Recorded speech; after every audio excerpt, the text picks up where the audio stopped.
მარკოზის სახარების განმარტება თავი მეათე. თავი 10, მუხლი 1, 9. და აღდგა მიერ იესო და მოვიდა საზღვართა ჰურიასტანისათა, წიაღ იორდანესა და შეკრბებოდა მისა კვალადერი და ვითარცა ჩვეულიყო, კვალად ასწავებდა მათ. ხოლო ფარისეველნი იგი მოუხდეს და ჰკითხვიდეს მას, უკვე თუ ჯერ არს კაცისა ცოლისათვის ისა განტევებაი? და გამოსცდიდეს მას. ხოლო თავად მან მიუგო და ხრქუა მათ, ვითარ გამცნო თქვენ მოსე. ხოლო მათ ხრქვეს, მოსე ბრძანა წიგნი განშორებისა იმიცემად და განტევებად. მიუგო იესო და ხრქუა მათ, გულფიცხელობისა თქვენისათვის დაწერა მოსემ ცნება იეგე. ხოლო დასაბამითგან დაბადებისაით მამაკაცად და დედაკაცად შექმნა იგინი ღმერთმან და თქვა, ამისთვის დაუტევოს კაცმან მამაითვისი და დედაითვისი და შეეხოს ცოლსათვისა და იყვნენ ორნივე იგი ერთ ხორცს, ვითარმედ აღარა არიან ორ, არამედ ერთ ხორცს. რომელნი ღმერთმან შეაუღლნა, კაცი ნუ განაშორენ. უფალი ხშირად ტოვებდა იუდეას ფარისეველთა სიძულვილის გამო მისდამი. მაგრამ ახლა ისევ მიდის იუდეაში, რამე თუ ახლოვდებოდა ჟამი მისივნებისა. თუმცა იგი პირდაპირ იერუსალიმში კი არ მიდის, არამედ თავიდან საზღვართა ჰურისტანისათა, რათა სარგებელი მისცეს უბოროტო ხალხს, მაშინ როდესაც იერუსალიმი იუდეველთა ვერაგობის გამო იყო შუაგული ყოველნაირი ღვარძლისა. და შეხედე, თავიანთი ღვარძლის გამო როგორც ცდიან უფალს, რადგან არ შეიძლიათ იმის ატანა, რომ ხალხმა ირწმუნოს მისი, არამედ ყოველთვის იმ განზრახვით მიდიან მასთან, რომ გასაჭირში ჩააგდონ და მიიმტყვდიონ იგი თავიანთი კითხვით. ისინი სთავაზობენ ისეთ კითხვას, რომელიც ორ ცეცხლს შუა ჩააგდებს მას, ნებართული თუა, იკითხებიან კაცმა თავისი ცოლი გაუშვას. ვინაიდან იტყო და იგი რომ ეს ნებადართულია, თუ იყო და რომ არ არის ნებადართული, ნებისმიერ შემთხვევაში დაადანაშაულებდნენ მოსეს სჯულის წინააღმდეგობაში. მაგრამ ქრისტე ყოვლადბრძენი თვითარსი პასუხობს მათ ისე, რომ იცილებს მათ მახეს. იგი ეკითხება, თუ რა ამცნო მათ მოსემ, ხოლო როდესაც პასუხობენ, რომ მოსემ ამცნო ცილის გაშვება, ქრისტე უხსნის მათ თავად სჯულს. მოსე ამბობს იგი არ იყო ისე უმოწყალო, რომ ასეთი მცნება მოეცა, მაგრამ მან დაწერა ეს თქვენი გულქვაობის გამო. იცოდა რა ებრაელთა არაადამიანურობა იმგვარი, რომ მოკლავდნენ მას, მოსემ ნებადართო, რომ ქმარს გაეშვა ცოლი, რომელიც არ უყვარდა. მაგრამ დასაბამიდან ესე არ იყო, ღმერთი ორ პირს აერთიანებ ცოლ-ქმრული კავშირით, ისე რომ ისინი ერთს შეადგენდნენ. ტოვებენ რა თავიანთ მშობლებსაც კი. დააკვირდი, რას ამბობს უფალი, უფალი არ რთავს მრავალჯერ ქორწინების ნებას ისე, რომ ერთი ცოლის გაშვება შეიძლებოდეს და მეორის შერთვა, ხოლო შემდეგ ისევ დატოვეს და სხვა შეირთო. ღმერთს ეს რომ სდომოდა, იგი ქმარს ერთს შექმნიდა, ხოლო ცოლებს მრავალს, მაგრამ ასე არ მოხდა, არამედ შექმნა ღმერთმა მამაკაცი და დედაკაცი, რათა ქმარი ერთ ცოლს შეერთოს.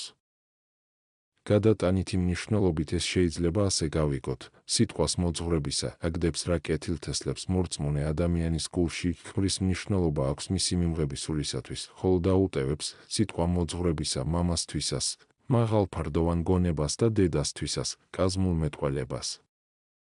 და შეერთვის ცოლსათვისას, ანუ სარგებელს სულისა მოერგება მას და ხშირად არჩევს არამაღალფარდოვან აზრებსა და უბრალო მეტყველებას.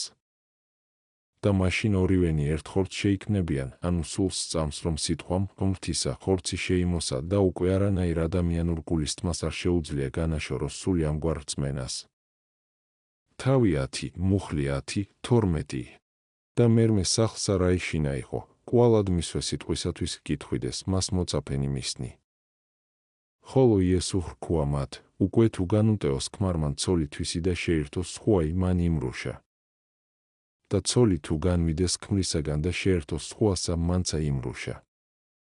რამდენადაც მოწაფენიც ცდუნდებოდნენ ქმრისა და ცოლის გაყრის თაობაზე, ამდენად ისინიც მიდიან მასთან და იმავეს ეკითხებიან, მათი აზრთა წყობა ჯერ კიდევ მთლად ჯანსაღი არ იყო. უფალი პასუხობს მათ, ვინც თავის ცოლს გაუშვებს და სხვას შეირთავ, იგი მღუშობს ამ მეორე ცოლთან, ასევე ცოლიც დატოვებეს რა ქმარს და სხვაზე გათხოვდება, მრუში ხდება. თავი 10, მუხლი 13, 16. და მოჰყურიდეს მას ყრმებსა, რაითა ხელი დასდვას მათ, ხოლო მოწაფენი აყენებდეს მათ, რომელნი იგი მოჰყურიდეს. ვითარცა იხილა იესო შეჰრისხნა მათ და ჰრქუა, აცადეთ ყრმებსა მაგას მოსვლად ჩემდა და ნუ აყენებთ მაგათ, რამე თუ ეგე ვითართა არს სასუფეველი ცათაი. ამენ გეტყვით თქვენ, რამე თუ რომელმან არა შეიწყნაროს სასუფეველი ღმრთისაი, ვითარცა ყრმაი ვერ შევიდეს მას. და შეიტკბობდა მათ და დაასხმიდა მათ ზედა ხელთა და აკურთხევდა მათ. დიდი იყო რწმენა ხალხში, როდესაც ქრისტეს მიერ მხოლოდ ხელდასხმასაც კი იღებდნენ, როგორც კურთხევას მასთან მოყვანილი ბავშვებისათვის. მოწაფეები კი არ უშვებდნენ მასთან მომყვანებს, ვინაიდან ფიქრობდნენ, რომ ეს არ შეეფერებოდა მას. ქრისტე რაღაც იქმს. ასწავლის რა მოწაფეებს სიმდაბლესა და ამ სოფლიური ქედმაღლობის უარყოფას, იგი შეიწყნარებს და ეხვევა ბავშვებს. ამით იგი უჩვენებს, რომ შეიწყნარებს უბოროტოებს. ამიტომაც ამბობს, ეგე ვითართაი არს სასუფეველი ცათაი. დააკვირდი არ უთქვამს, ამ ბავშვებისაა სასუფეველი ცათაი, არამედ ეგე ვითართა არს, ანუ მათი ვინც ისეთსავე უნებობას მოუხვეჭს, როგორიც ბავშვებს აქვთ ბუნებით. რამე თუ ბავშვს არ შურს არ ახსოვს ბოროტება და ისჯება რა დედის მიერ არ გარბის მისგან, არამედ ჯვალოს ტანსაცმელით რომ ეცვას, დედოფალს ურჩევნია. ასევე მართლად მცხოვრებს ურჩევნია თავისი დედა ყველაფერს გულისხმობ ეკლესიას და არ იზიდავს ცხოვრებისეული საიმენი. სამაგიეროდ უფალი ეხვავა ასეთებს სიტყვებით, მოვედით ჩემ და ყოველნი მაშვრალნი და ტვირთმწიმენი და აკურთხებს მათ, აუბნება რა, მოვედით კურთხეულნ მამისა ჩემისანო. ცათა სასუფეველს უწოდებს აქ სახარების ქადაგებას და მომავალ სიკეთეთა აღთქმას. ამრიგად ვინც მიიღებს ღმრთაებრივ ქადაგებას როგორც ბავშვი, ანუ სრულიად დაუფიქრებლად და არ დაუშვებს საკუთარ თავში ურწმუნოებას, იგი შევაცათა სასუფეველში და მიიღებს მემკვიდრეობით იმ სიკეთეებს, რომლებიც უკვე შეიძინა რწმენით. თავი 10, მუხლი 17, 22. და ვითარცა გამოვიდა იგი გზასა ესე რა მდიდარი ვინმე მორბიოდა მისა და მუხლი დაიდგნა მის წინაშე, ევედრებოდა მას და ეტყოდა, მოძღვარო სახიერო, რომელი საქმე ვქმნე, რაითა ცხოვრებაი საუკუნოი დავიმკვიდრო? ხოლო იესო ჰრქვა მას, რა ისა მეტყვი მე სახიერით? არავინ არს სახიერ, გარნა ღმერთი მხოლოი. ცნებანი იცნი, ნუ კაც ჰკლავ, ნუ იპარავ, ნუ ცილსა სწამებ, ნუ დააკლებ კეთილის ყოფად, პატივრეც მამასა შენსა და დედასა შენსა. ხოლო მან მიუგო და ჰრქვა მას, ესე ყოველი ვყავს იჭაბუკით ჩემითგან. რა იღამ აკლს მე? ხოლო იესო მიხედა და შეუყვარდა იგი და ჰრქვა მას, უკვე თუ გნებავ სრულყოფაი, ერთიღა გაკლს შენ, წარვედ და რაოდენი გაქურს, განკიდე და მიეცკლა ხაგთა და გაქუნდეს საუნჯე ცათაშინა, აღიღე ჯვარი, მოვედ და შემომიდეგ მე. ხოლო იგი შეწუხნა ამის სიტყვისათვის და წარვიდა მწუხარე, რამე თუ აქ უნდა მონაგები ფრიად. ზოგიერთები მცადარად წარმოადგენენ ამ ახალგაზრდას, როგორც ვერგსა და ცბიერ გამომცდელს. ეს ასე არ არის, იგი მხოლოდ ვერცხლის მოყვარე ადამიანი იყო და არა მომცდელი. ვინაიდან უსმინე, რას შენიშნავს მახარებელი, იესო მიხედა და შეუყვარდა იგი.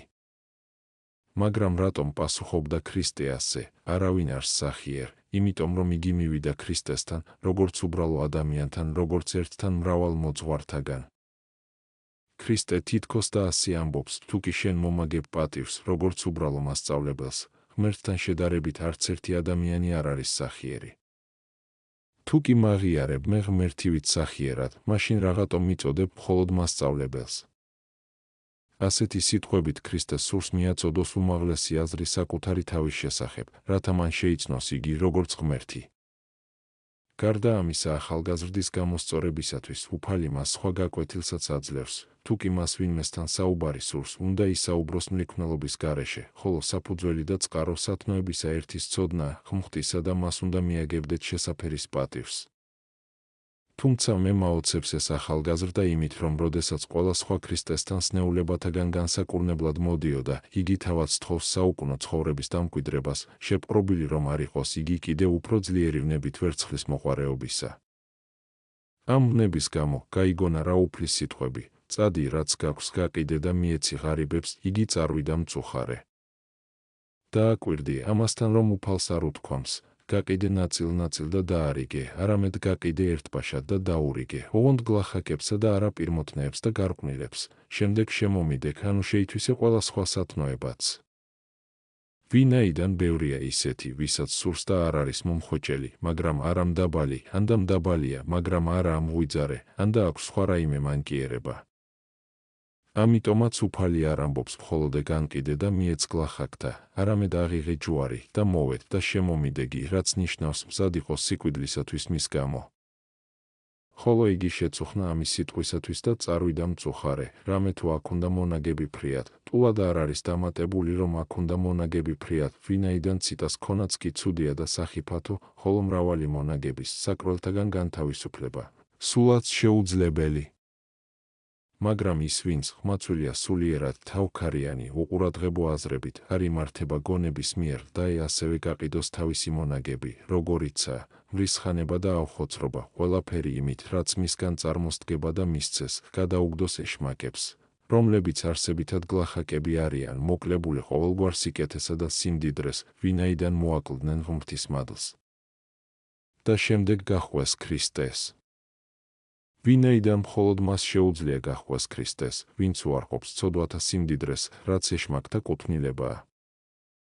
განეშორე, ნათქვამია, ბოროტს ეს ნიშნავს გადაუგდო ცოდვიანი სიმდიდრე გლახაკებს, ანუ სატანურ ძალებს, და ჰქმენ კეთილი, რაც ნიშნავს გაჰყვე ქრისტეს და აიღო მისი ჯვარი. თავი 10, მუხლი 23, 27. და მიმოიხილა იესო და ხრქუა მოწაფეთა თვისთა ვითარმეთ, ძნიად შევიდნენ სასუფეველსა ღმრთისასა, რომელთა აქვს საფასე. ხოლო მოწაფეთა დაუკვირდებოდა სიტყვასა ამას ზედა, ხოლო იესო კვალად მიუგო და ხრქუა მათ, რაოდენ ძნელარს, რომელნი საფასეთა ესვენ, შესლოა სასუფეველსა ღმრთისასა. უადვილეს არს აკლემი ხურელსა ნემსისასა განსვლად, ვიდრე მდიდარი შესლოათ სასუფეველსა ღმრთისასა. ხოლო მათ უმეტესად განუკვირდებოდა და იტყოდეს ურთიერთას, და ვის ძალუც ცხოვრებად. მიჰხედა მათ იესო და ხრქუა, კაცთა მიერ შეუძლებელ არს, არამედ არა ღმრთისაგანცა, რამე თუ ყოველივე შესაძლებელ არს ღმრთისა მიერ. სიმდიდრე კი არა, თავისთავად ბოროტება, არამედ ვინც მას უფრთხილდება, იგია ბოროტი და გაკიცხვის ღირსი. ვინაიდან კი არ უნდა გქონდეს იგი, ანუ ინახავდე, არამედ ისარგებლო მისით. იგი იმიტომაც იწოდება სიმდიდრეთ, რომ განკუთვნილია სასარგებლოდ გამოყენებისთვის და არა შესანახად. ამიტომაც მისთვის, ვინც მას უფრთხილდება და კეტავს, ძნელია ღმერთის სასუფეველში შესვლა. ხოლო სიტყვა ძნელია, აქ იგივეა, რაც შეუძლებელია. მდიდარი ადამიანისთვის მართლაც ძნელია ხსნა.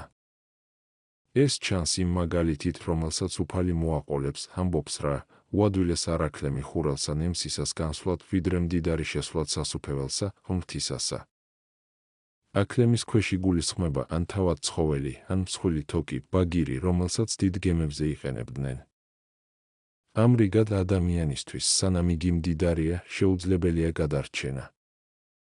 მაგრამ ღმერთის მიერ ეს შესაძლებელია.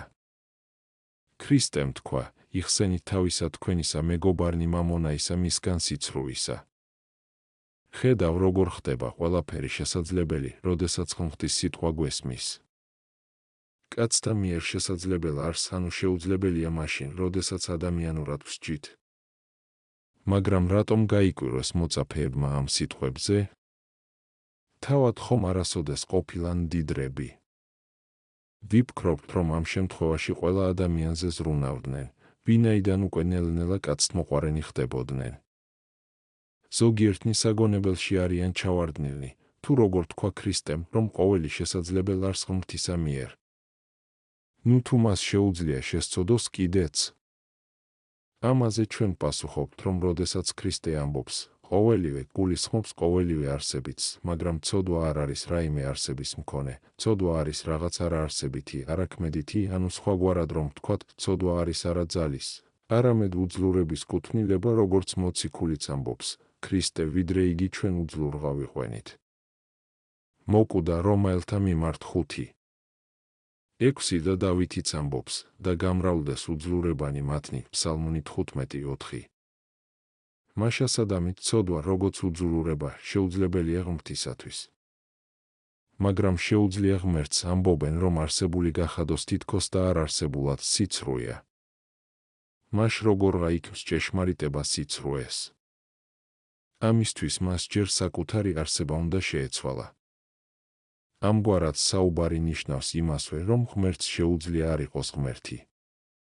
თავი 10, მუხლი 28-31. იწყო პეტრე სიტყვად მისა და ხრქუა, აჰა ესე რა ჩვენ დაუტევეთ ყოველივე და შეგიდეგით შენ.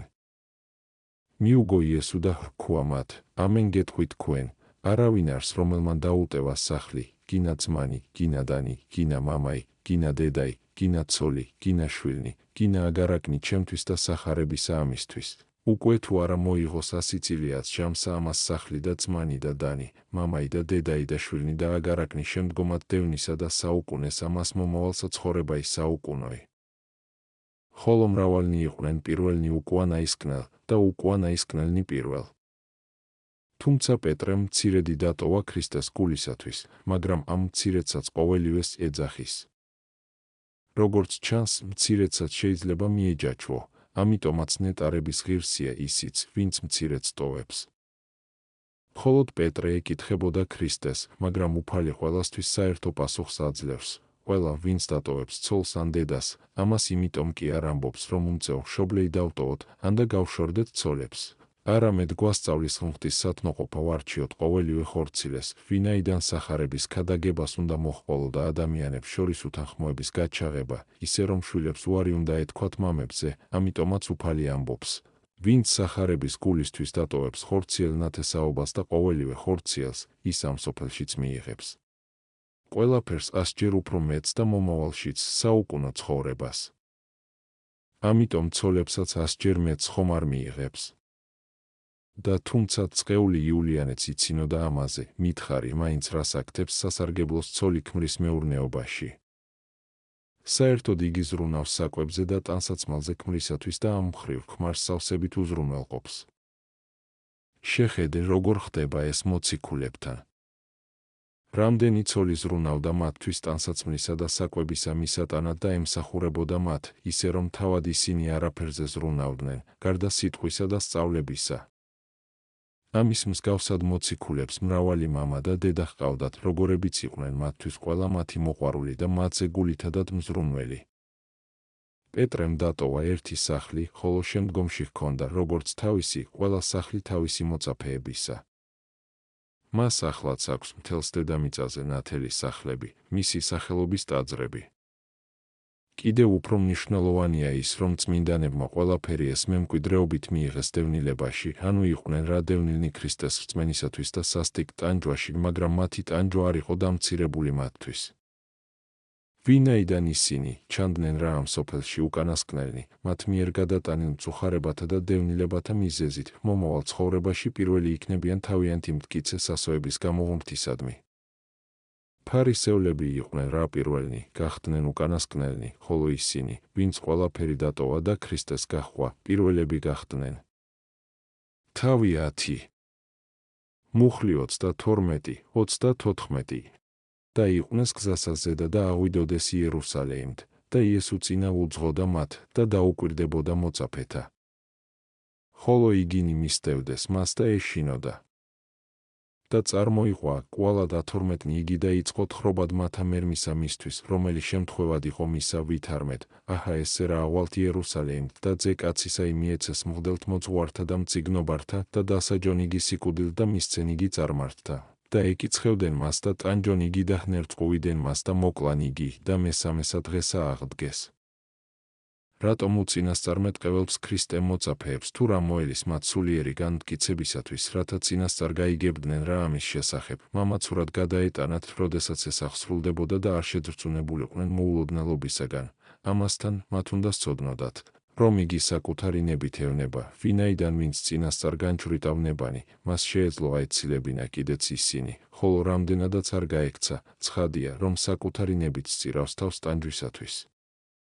რამდენადაც საკუთარ ნებათა შესახებ, მხოლოდ უახლოეს მოწაფეებისთვის უნდა გაემხილა, ამიტომაც ის წინ უსწრებს ყველას გზაზე, სურს რა გამოაცალკევოს მოწაფეები ხალხისაგან. ასევე თავისი წინსწრებით ყველასთვის და სიჩქარით გზაზე უფალი გვიჩვენებს იმასაც, რომ იგი ესწრაფვის ტანჯვას და არ გაურბის სიკვდილს ჩვენ ხსნისათვის. ყოველივე, რასაც წარმოსათქვამს იგი ამ შემთხვევაში, თუმცა სამწუხაროა, მაგრამ ამ ყველაფრის გამო იმით გვამშვიდებს, რომ მესამესა დღესა აღდგეს. თავი 10, მუხლი 35, 38 და მოვიდეს მისა იაკობ და იოვანე, ძენი ზებედესნი და რქურს, მოძღვარ, გუნებავს, რაითა რომელი გთხოვთ მიღოთ ჩვენ. ხოლო თავად მან რქუა მათ, რა იგნებავს ჩემგან, რაითა გიყოთ თქვენ. ხოლო მათ რქუეს მას, მომეც ჩვენ, რაითა ერთი მარჯვენით შენსა და ერთი მარცხენით შენსა დავსხდეთ დიდებასა შენსა. ხოლო იესო რქუა მათ, არა იცით, რასა ითხოვთ. ძალგიცა სასუმელსა, რომელსა მე შევსვამ, შესუმათ და ნათლისღებასა, რომელსა მე ნათელ ვიღებ, ნათლისღებად. სხვა მახარებელი მათეო 20:20 ამბობს, რომ მათი დედა იაკობისა და იოანესი მიუხედავად იესოს, მაგრამ როგორც ჩანს, ერთიც იყო და მეორეც, ამ ორმა მოციქულმა რცხვენოდათ რასხვების წინ დედა გაგზავნეს, ხოლო შემდეგ თავადაც მიეახლნენ გამორჩეულად, როგორც ამას აღნიშნავს მახარებელი, ამბობ რა და მოვიდეს მისა. ანის ხვებისგან განცალკევებით. რას ითხოვდნენ ისინი? ქრისტეს იერუსალიმში შესვლა, რომლის შესახებაც იგი მოწაფეებს ესაუბრებოდა, მათ ასე გაიგეს, რომ იგი მიდის ხორციელი მეფობის მისაღებად და უკვე გამეფების შემდგომ დაითმენს იმ ნებებს, რომლებზეც წინასწარმეტყველებდა. ფიქრობდნენ რა ასე, ისინი ითხოვდნენ ქრისტეს მარჯვენით და მარცხენით დაჯდომას. ამიტომაც უფალი საყვედურო მათ, როგორც ვერ გულისხმის ყოფილ, თუ რას ითხოვენ არ იცით, ამბობს რასა ითხოვთ. თქვენ ფიქრობთ, რომ ჩემი მეფობა ხორციელი იქნება, ამიტომაც ხორციელად დაჯდომას ითხოვთ. არა, ესე არაა, ეს ადამიანურ გაგებაზე მაღლა დგას და ჩემს მარჯვენით დაჯდომა ყველაზე უფრო დიადი რამაა, რომელიც აღემატება ანგელოზთა რიგსაც კი. ამასთან თქვენ ოცნებობთ დიდებაზე, მე კი სიკვდილზე წასასვლელად მოგიწოდებთ. სასმისსა და ნათლობას იგი ჯვარს უწოდებს. სასმის იმირომ, რომ ჯვარს როგორც ღვინით სავსე სასმის, მალევე უნდა მიეყვანა იგი სასიკვდილო ძილამდე და იგი მზად იყო სასმისი ტანჯვისა მიეღო, როგორც მისთვის ტკბილი სასმელი, ნათლობას კი, იმიტომ, რომ ჯვარის მეშვეობით მან მოახდინა ჩვენი ცოდვების განწმენდა. მაგრამ მოწაფეები, რომლებიც ვერ გულისხმაყოფენ უფლის სიტყვებს, თავის მხრივ იძლევიან დაპირებას, ფიქრობენ რა, რომ იგი გრძნობად სასმისზე ლაპარაკობს და იმ ნათლობაზე იუდეველებს რომ ჰქონდათ, რომლებიც საზრდელის მიღების წინ იბანებოდნენ. თავი 10, მუხლი 39, 40. ხოლო მათ რქუეს მას, ძალგვიც. ხოლო იესო რქუა მათ, სასუმელი 3, რომელსა მე ვსვამ, სვათ და ნათლისღებაი, რომელიმე ნათელ ვიღო, ნათელი იღოთ. ხოლო დაჯდომაი მარჯვენით ჩემსა და მარცხენით არ არს ჩემი მიცემად, არამედ ვიეთ და განმზადებულ არს. თქვენო ეუბნება მოწამეობის ღვაწლში შეხვალთ და მოკვდებით ჭეშმარიტებისათვის, ხოლო დაჯდომაი მარჯვენით ჩემსა და მარცხენით ჩემსა არ არს ჩემი მიცემად, მაგრამ აქ წარმოიშობა ორი გაუგებრობა. პირველი, განმზადებულია თუ არა ვინმესთვის ეს დაჯდომელი? ვპასუხობთ, არავინ არ იჯდება არც მარჯვნივ და არც მარცხნივ. ხოლო თუ კი გესმის კიდეც, რომ წმიდა წერილში მრავალგზისაა საუბარი ამგვარ დასაჯდომელზე, იგულისხმება არა დასაჯდომელი, საკუთრივ, არამედ უმაღელის პატივი. ხოლო სიტყვებს, არ არს ჩემ და მიცემად შემდეგი მნიშვნელობა აქვს. მე სამართლიან მსაჯულს არ მჩვევია მოგაგოთ თქვენ ამგვარი პატივი მხოლოდ თქვენ და მის სიყვარულის გამო, სხვაგვარად არ ვიქნებოდი სამართლიანი, არამედ ამგვარი პატივი გამზადებულია მხოლოდ ღვაწლში მყოფთათვის. ეს იმის მსგავსია, რომ სამართლიანი მეფე სხვებზე მაღლა დაესვა რომელიმე მოღვაწე, ხოლო მისი რჩეულნი მოსულიყვნენ და ეთქვათ მისთვის, მოგვეცი ჩვენ გვირგვინები, მაშინ მეფე რა თქმა უნდა უპასუხებდა, ჩემზე არ არის დამოკიდებული, არამედ ვინც იღვაწებს და გაიმარჯვებს, გვირგვინიც მისთვისაა გამზადებული. ამრიგად თქვენ ზებედეს ძენო შეგიძლიათ და ეწამებით კიდეც ჩემთვის, მაგრამ თუ კი სხვა მოწამეობრივ ღვაწლთან ერთად, ყველა სხვა სათნოებაც ექნება თქვენზე მეტი, მას უპირატესობა ექნება თქვენს წინაშე. თავი 10, მუხლი 41, 45. და ესმა რა ესეათ და მათ იწყეს რისხვად იაკობისა და იოვანესა. ხოლო იესო მოუწოდა და ხრქუა მათ, უწყითა რამე თუ რომელნი იგი ჰგონებეთ მთავრად წარმართთა უფლებედ მათ ზედა და დიდ-დიდნი მათნი ხელმწიფებედ მათ ზედა? ხოლო არა ეგრე იყოს თქვენ შორის. არამედ რომელსა უნდეს დიდ ყოფაი თქვენ შორის იყოს თქვენ დამსახურ და რომელსა უნდეს თქვენ შორის პირველ ყოფაი იყოს ყოველთა მონა. და რამე თუ ძე კაცისაი არა მოვიდა, ვით არ მცა იმსახურა, არამედ მსახურებად და მიცემად სულითვის ისახსრად მრავალთა. მოწაფენი სჯიდნენ რა კვალაც ადამიანურად, შურით აღივსნენ, ამიტომაც გული მოსდით ამ ორ მოციქულზე. მაგრამ როდესაც დაინახეს, რომ ამ უკანსაკნელთა თხოვნა არ შეიწყნა რა უფალმა, არამედ უარი უთხრა, მაშინ აღშფოთდნენ.